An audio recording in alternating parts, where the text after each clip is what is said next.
এই বছরের প্রথম আমাদের কাঁঠাল খাওয়া, তাও আবার বরের ছোটোবেলাকার বান্ধবীর হাতে। তো বান্ধবীর সাথে হঠাৎই আমাদের এখানে এসে পরিচয় হয়ে গেছে। ওই একই সঙ্গে দিশানের স্কুলে পড়ে। তো আপনারা তো জানেনই যে দিশানের স্কুলটা চেঞ্জ করেছি, তারপরে হচ্ছে ওর সাথে পরিচয় হয়েছে। তো থ্যাংক ইউ সো মাচ। কাঁঠালটা সত্যিই অনেক মজার ছিল খেতে। এই যে সে যে আমাকে কাঁঠাল দিয়েছিল, সেটা আমরা খুব মজা করে খেয়েছি, খুব মজার টেস্ট ছিল। তো তাকে তো আর আমি এমনি খালি ডাব্বা ফেরত দিতে পারি, ওর জন্য দেখি কেকটা হয়েছে নাকি। সবার আগে হয়ে গেছে, টাইমারটা দিয়েছিলাম, কিন্তু আমি একটা এরকম পিকের সাহায্যে দেখছি। ইয়েস, গায়ে কিন্তু কিছু লেগে নাই, ইন দ্য সেন্স এটা কিন্তু হয়ে গেছে আমার কেকটা।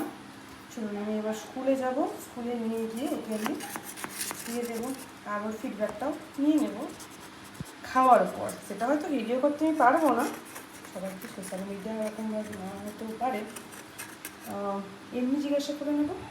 এই পুরো কেকটাই আমার রেডি হয়ে গেছে। ওই টুকরাগুলো আমি রেখে দেবো বাকির জন্য, বাকিগুলো খেতে ভালোবাসে, বাকিটা কেটে নিয়ে যাবো।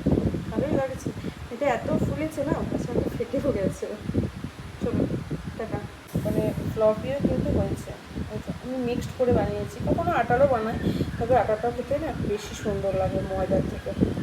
দেখছেন দাবার ছেড়ে হচ্ছে, ইজ পারফেক্ট।